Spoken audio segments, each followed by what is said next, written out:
ಓಂ ಶಾಂತಿ. ಮುರಳಿ ದಿನಾಂಕ 24/4/2025 ಮುರಳಿಯ ವರದಾನ್. मन बुद्धि को मन मत से फ्री कर सूक्ष्म वतन का अनुभव करने वाले ಡಬಲ್ ಲೈಟ್ ಭವ.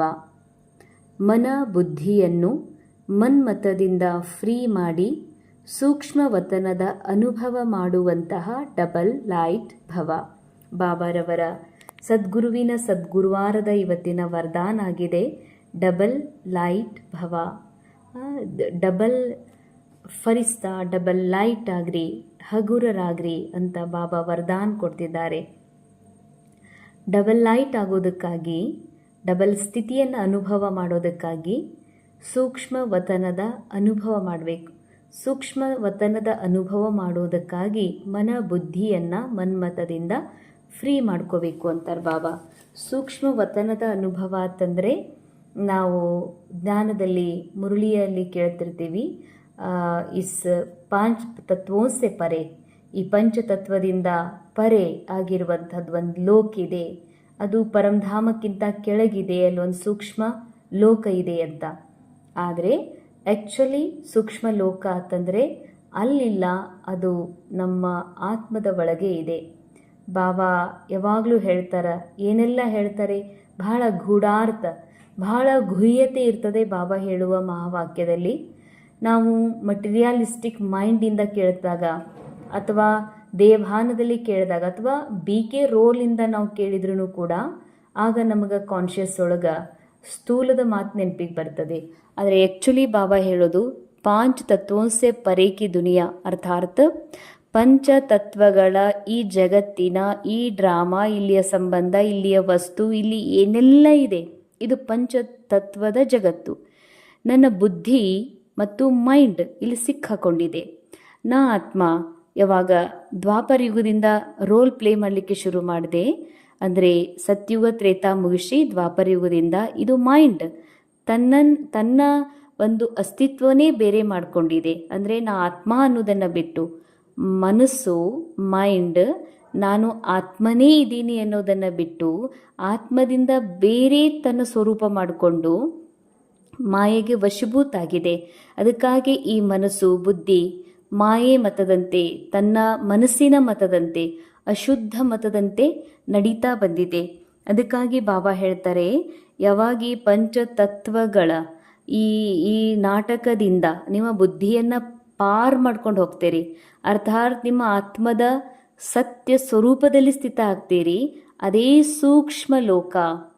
ಸೂಕ್ಷ್ಮ ಲೋಕ ಅಂದರೆ ಆತ್ಮನ ಅತೀ ಸೂಕ್ಷ್ಮವಾದ ಸತ್ಯದ ಅನುಭವ, ಸದ್ಗುಣಗಳ ಅನುಭವ, ಸತ್ಶಕ್ತಿಗಳ ಅನುಭವ ಮಾಡುವುದೇ ಸೂಕ್ಷ್ಮ ಲೋಕ.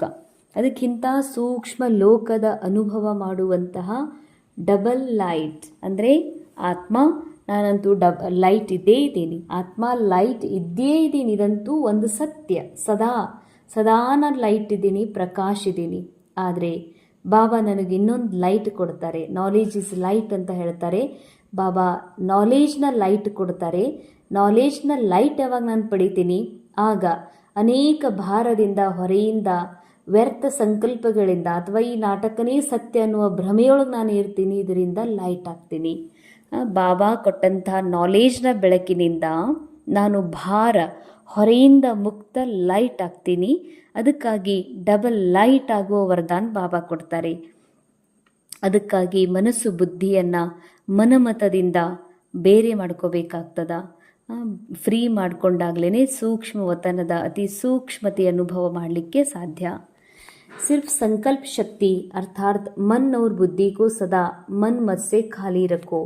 ಬಾಬಾ ಹೇಳ್ತಾರೆ, ಕೇವಲ ಸಂಕಲ್ಪ ಶಕ್ತಿ ಅಂದರೆ ಮನಸ್ಸು ಬುದ್ಧಿಯನ್ನು ಸದಾ ಮನಮತದಿಂದ ಖಾಲಿ ಇಡ್ರಿ. ಅಂಡರ್ಲೈನ್ ಬಾಬಾ ಹೇಳ್ತಾರೆ, ನಾನಂತೂ ಆತ್ಮ ಇದ್ದೇನೆ. ಆತ್ಮನ 3 ಫೆಕಲ್ಟೀಸ್ ಮನಸ್ಸು, ಬುದ್ಧಿ, ಸಂಸ್ಕಾರ. ಈ ಮನ ಬುದ್ಧಿ ಎರಡನ್ನು ಮಾತ್ರ ಮನಮತದಿಂದ ಸಪ್ರೇಟ್ ಮಾಡಿಕೊಡ್ರಿ.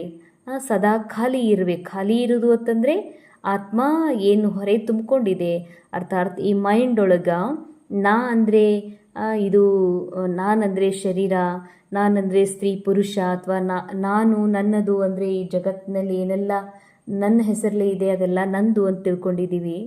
ಅವೆಲ್ಲ ಮತದಿಂದ ಬಾಬಂತರ ಫ್ರೀ ಆಗ್ರಿ. ಅರ್ಥಾತ್ ಇದು ಯಾವುದೂ ನಾನಲ್ಲ, ಇದು ಸತ್ಯವೂ ಅಲ್ಲ, ಇದು ಕೇವಲ ಒಂದು ಭ್ರಮೆ. ನಾನಿರುವುದು ನಿಜವಾದ ಪವಿತ್ರ ಸ್ವರೂಪ ಆತ್ಮ ಇದ್ದೀನಿ ಅನ್ನೋದು ಮನಸ್ಸು ಸ್ವೀಕಾರ ಮಾಡುವುದೇ ಮನ್ಮತದಿಂದ ಖಾಲಿಯಾಗೋದು, ಫ್ರೀ ಆಗೋದು. यहाँ रहते भी वतन की सभी सीनरियाँ ऐसे स्पष्ट अनुभव करेंगे जैसे दुनिया की कोई भी सीन स्पष्ट दिखाई देती है.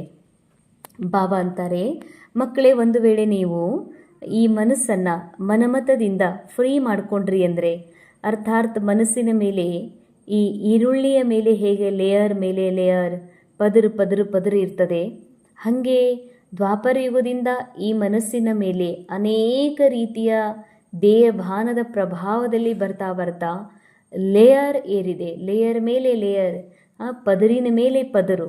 ಆ ಪದರಿನ ದೃಷ್ಟಿಕೋನದಿಂದ ಒಂದು ವೇಳೆ ನಾನು ಈ ಜಗತ್ತನ್ನು ನೋಡಿಬಿಟ್ಟೆ ಅಂತಂದರೆ ಇಲ್ಲಿ ಸತ್ಯ ಅನುಭವ ಆಗೋದಿಲ್ಲ. ಇಲ್ಲಿ ಸ್ವರ್ಗ, ಸುಖ, ಶಾಂತಿ, ನೆಮ್ಮದಿ ಎಂದೂ ನಮ್ಮ ಕಣ್ಣಿಗೆ ಕಾಣೋದೇ ಇಲ್ಲ. ಯಾಕಂದರೆ ಕಣ್ಣಿಗೆ ಹಾಕೊಂಡು ಚಸ್ಮಾ ಪದರ ಪದರಾಗಿದೆ. ಅದಕ್ಕಾಗಿ ಬಾಬಾ ಹೇಳ್ತಾರೆ, ವತನದ ಎಲ್ಲ ಸೀನ್ ಅಂದರೆ ಪರಂಧಾಮದ ಅಥವಾ ಸತ್ಯುಗದ ಸೀನ್ಗಳು ಈ ರೀತಿ ಕಾಣಿಸ್ತಾವಲ್ಲ, ಇಲ್ಲೇ ಎದರ ಅದಾವೇನನ್ನುವಷ್ಟು ಸ್ಪಷ್ಟವಾಗಿ ಕಾಣ್ತವೆ. इस अनुभूति के लिए कोई भी बोझ अपने ऊपर नहीं रखो. ಸತ್ಯುಗ, ಪರಂಧಾಮ, ಆತ್ಮದ ಆ ಹೈಯರ್ ಕಾನ್ಷಿಯಸ್ ಸ್ಟೇಜ್, ಆ ಅವಸ್ಥಾ ಇಷ್ಟು ಸ್ಪಷ್ಟವಾಗಿ ಕಾಣಿಸ್ತದಲ್ಲ, ಇಲ್ಲೇ ಅನುಭವ ಆಗ್ತದಲ್ಲ, ಅದಕ್ಕೆ ಕೇವಲ ಬಾಬಾ ಹೇಳ್ತಾರೆ, ಕೇವಲ ತಮ್ಮ ಮೇಲೆ ಯಾವ ಹೊರೆ ಇಟ್ಕೋಬೇಡ್ರಿ. ಅಂದರೆ ನಾನು ಸ್ತ್ರೀ ಇದ್ದೀನಲ್ಲ, ನಾನು ಹೀಗೆ ಇರಬೇಕು, ಪುರುಷ ಇದ್ದೀನಿ, ಗೃಹಸ್ಥಿ ಇದ್ದೀನಿ, ಇಷ್ಟೆಲ್ಲ ನೋಡ್ಕೋಬೇಕು, ಮಾಡಬೇಕು, ಇದು ನಂದದ ಅಲ್ಲ, ನಾ ಹೆಂಗೆ ಮಾಡಲಿ, ಇದೆಲ್ಲ ಹೊರೆ. ಬಾಬಾ ಅಂತಾರೆ, ನಿಮ್ಮ ಮೇಲೆ ಯಾವ ಹೊರೆನೂ ಇಟ್ಕೋಬೇಡ್ರಿ. ನೀವು ರೋಲ್ ಅಲ್ಲ, ನೀವು ವ್ಯಕ್ತಿ ಅಲ್ಲ, ನೀವು ಡ್ರಾಮಾದ ಯಾವುದೇ ಘಟನೆ ನೀವಲ್ಲ, ನೀವಂತೂ ನಿರಾಕಾರ ಆತ್ಮ ಇದ್ದೀರಿ ಅಂತ ಬಾಬಾ ಏನು ನಾಲೆಜ್ ಕೊಡ್ತಿದ್ದಾರೆ, ಆ ನಾಲೆಜ್ನ ಬೆಳಕಿನಿಂದ ನಿಮ್ಮ ಮೇಲೆ ಯಾವ ಭೋಜವನ್ನು ಇಟ್ಕೋಬೇಡ್ರಿ. ಭೋಜ್ ಬಾಬಾಕೋ ದೇಕರ್ ಡಬಲ್ ಲೈಟ್ ಬನೋ. ಎಲ್ಲ ಹೊರೆ, ಎಲ್ಲ ಚಿಂತೆ ಬಾಬಾರವರಿಗೆ ಕೊಟ್ಟು ಡಬಲ್ ಲೈಟ್ ಆಗ್ರಿ. मन बुद्धि से सदा शुद्ध संकल्प का भोजन करो.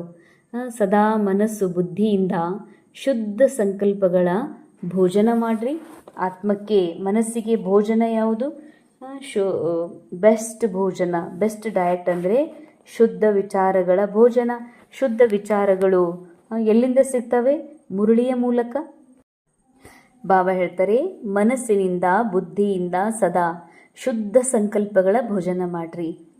ಅಂದರೆ ಈ ಶರೀರಕ್ಕೆ ಭೋಜನ ಹಾಕ್ತೀವಿ, ಶುದ್ಧವಾದದ್ದು, ತಾಜಾ ಇರುವಂಥದ್ದು, ಈ ಶರೀರದ ಒಂದು ಬೆಳವಣಿಗೆಗೆ, ಈ ಶರೀರದ ಸಂಭಾಲನೆಗಾಗಿ. ಹಾಗೆ ಆತ್ಮನ ಆ ಹೈಯರ್ ಕಾನ್ಷಿಯಸ್ ಮುಟ್ಟೋದಕ್ಕಾಗಿ, ಆ ಉನ್ನತ ಅವಸ್ಥಾ ತಲುಪಬೇಕು ಅಂತಂದರೆ ಈ ಮನಸ್ಸು ಬುದ್ಧಿಗೆ ಊಟ ಹಾಕಬೇಕು. ಈ ಮನಸ್ಸು ಬುದ್ಧಿಗೆ ಊಟ ಏನು ಹಾಕಬೇಕು ಅಂದರೆ ಶುದ್ಧ ಸಂಕಲ್ಪಗಳ ಭೋಜನ. ಶುದ್ಧ ಸಂಕಲ್ಪ ಎಲ್ಲಿಂದ ತರೋದು ಅಂತ ಭೋಜನ ಅಂತಂದರೆ ಮುರುಳಿಯೇ ಶುದ್ಧ ಸಂಕಲ್ಪ. ಶುದ್ಧ ಭೋಜನ ಆತ್ಮನಿಗೆ, ಮನಸ್ಸಿಗೆ, ಬುದ್ಧಿಗೆ ಇದು ಶುದ್ಧ ಭೋಜನ ಆಗಿದೆ. ಅಂದಮೇಲೆ ನಿತ್ಯವೂ ಬಾಬಾರ ಮಹಾವಾಕ್ಯಗಳನ್ನುವಂಥ ಭೋಜನವನ್ನು ಸ್ವೀಕಾರ ಮಾಡಬೇಕು. ಕಭಿ ಭಿ ವ್ಯರ್ಥ ಸಂಕಲ್ಪ ವ ವಿಕಲ್ಪ ಕಾ ಅಶುದ್ಧ ಭೋಜನ ನ ಕರೋ. ಬಾಬಾ ಅಂತಾರೆ, ಎಂದಿಗೂ ಕೂಡ ವ್ಯರ್ಥ ಸಂಕಲ್ಪ, ವಿಕಲ್ಪಗಳ ಅಶುದ್ಧ ಭೋಜನವನ್ನು ಸ್ವೀಕಾರ ಮಾಡಬೇಡ್ರಿ. ಅಂದರೆ ಈ ನಾಟಕ ಸತ್ಯ, ಈ ದೃಶ್ಯ, ಈ ಸಾಮಾನು, ಇದೆಲ್ಲ ಕಣ್ಣಿಗೆ ಏನು ಕಾಣಿಸ್ತಾ ಇದೆ ಇದು ಸತ್ಯ ಅಂತ ಅಂದ್ಕೊಳ್ಳದೆ ಬುದ್ಧಿಯಲ್ಲಿ ವ್ಯರ್ಥ ಸಂಕಲ್ಪ, ವಿಕಲ್ಪಗಳ ಅಶುದ್ಧ ಭೋಜನವನ್ನು ಸ್ವೀಕಾರ ಮಾಡಿಸೋದಾಗಿದೆ. तो भोज से हल्के होकर ऊंची ಸ್ಥಿತಿ का ಅನುಭವ कर सकेंगे. ಬಾಬಾ ಇಲ್ಲಿವರೆಗೆ ಸೂಕ್ಷ್ಮವತನ ಅಂದರು, ಈಗ ಊಂಚಿ ಸ್ಥಿತಿ ಅಂತಾರೆ. ಯಾಕೆ?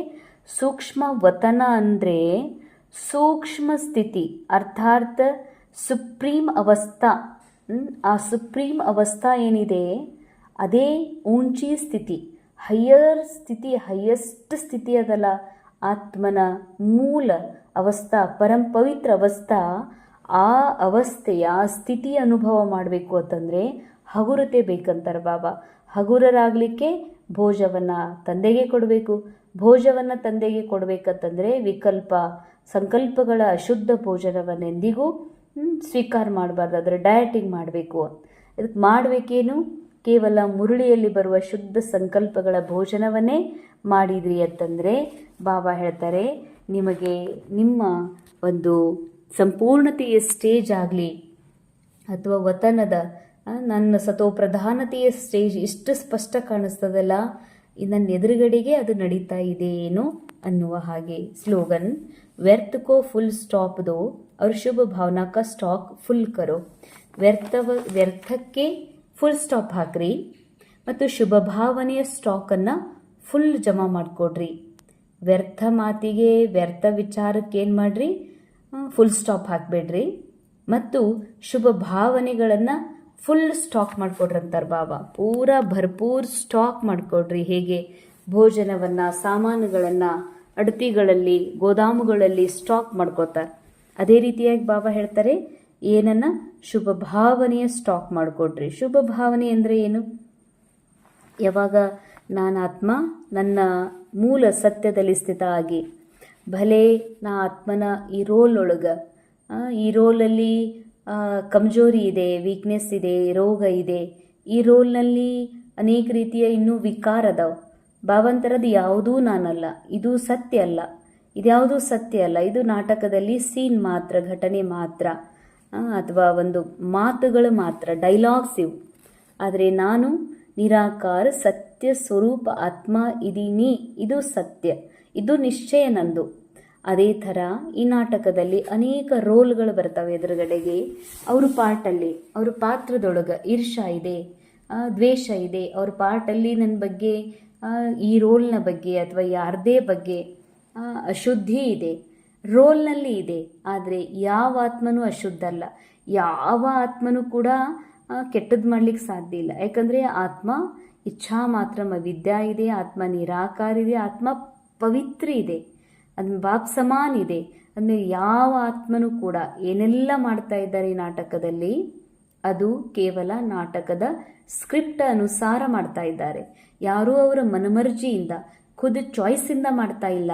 ಎಲ್ಲವೂ ನಾಟಕ ಮಾಡಲ್ಪಟ್ಟ ನಾಟಕದ ಅನುಸಾರ ನಡೀತಾ ಇದೆ. ಅಂದಮೇಲೆ ನಾನೇನು ಮಾಡಬೇಕು? ನಾನು ಕೇವಲ ಎಲ್ಲರ ಒಳಗಿನ ಸತೋ ಪ್ರಧಾನತೆಯನ್ನು ಮಾತ್ರ ನೋಡಬೇಕು. ಬಾಕಿ ನಾನು ಏನನ್ನೂ ಚೇಂಜ್ ಮಾಡ್ಲಿಕ್ಕೆ ಸಾಧ್ಯ ಇಲ್ಲ. ಏನು ಚೇಂಜ್ ಮಾಡ್ಕೋಬೋದು ಅಂದರೆ ನನ್ನ ವಿಷನ್, ಅದನ್ನು ಕೇವಲ ನನಗೆ ಅವರೊಳಗಿನ ಪಾಯಿಂಟ್ ಕಾಣಬೇಕು, ಅವರ ಸತೋ ಪ್ರಧಾನತೆಯ ಅವಸ್ಥಾ ಕಾಣಬೇಕು. ಆ ರೀತಿ ದೃಷ್ಟಿ, ಆ ರೀತಿ ದೃಷ್ಟಿಕೋನವನ್ನು ಇಡುವುದೇ ಅಂಥ ಭಾವನೆ ಇಡೋದು. ಅಂತಹ ಭಾವನೆಯನ್ನು ಇಟ್ಟಾಗ ಏನು ಭಾವನಾ ಜಮಾ ಆಕೋತ ಹೋಗ್ತವೆ, ಇದಕ್ಕೆ ಬಾಬಾ ಶುದ್ಧ ಭಾವನೆ, ಶುಭ ಭಾವನೆ ಅಂತ ಹೇಳ್ತಾರೆ. ಅವರೊಳಗೆ ನಾ ಏನು ಶುಭ ಭಾವನೆ ನೋಡ್ತಾ ಇದ್ದೀನಿ, ಕ್ಯಾರೆಕ್ಟರ್ ಒಳಗೆ ಏನೇ ಇದ್ರೂ ಕೂಡ ಅದು ಸತ್ಯ ಅಲ್ಲ. ಅವರೊಳಗಿನ ಆತ್ಮ ನಿರಾಕಾರ ಸತೋ ಪ್ರಧಾನತೆ ಏನವರೊಳಗಿದೆ ಅದು ಸತ್ಯ. ಅದನ್ನೇ ಯಾವಾಗ ನಾನು ನೋಡ್ತೀನಿ, ನನ್ನ ಮೂಲ ಅವಸ್ಥೆಯೊಳಗೂ ನಾನು ಅದೇ ಸತೋಪ್ರಧಾನ ಸ್ವರೂಪದಲ್ಲಿರ್ತೀನಿ, ಸತೋಪ್ರಧಾನ ದೃಷ್ಟಿಯಲ್ಲಿ ಇನ್ನೊಬ್ಬರನ್ನು ನೋಡ್ತೀನಿ. ಇದೇ ಶುಭ ಭಾವ. ಇಂಥ ಒಂದು ಶುಭ ಭಾವನೆಯ ಸ್ಟಾಕನ್ನು ಫುಲ್ ಜಮಾ ಮಾಡಿಕೊಡ್ರಿ, ಸ್ಟಾಕ್ ಮಾಡಿಕೊಡ್ರಿ. ಆಗ ವ್ಯರ್ಥಕ್ಕೆ ತಂತಾನೆ ಸ್ಟಾಪ್ ಆಗಿ ಹೋಗ್ಬಿಡ್ತದೆ. ಓಂ ಶಾಂತಿ.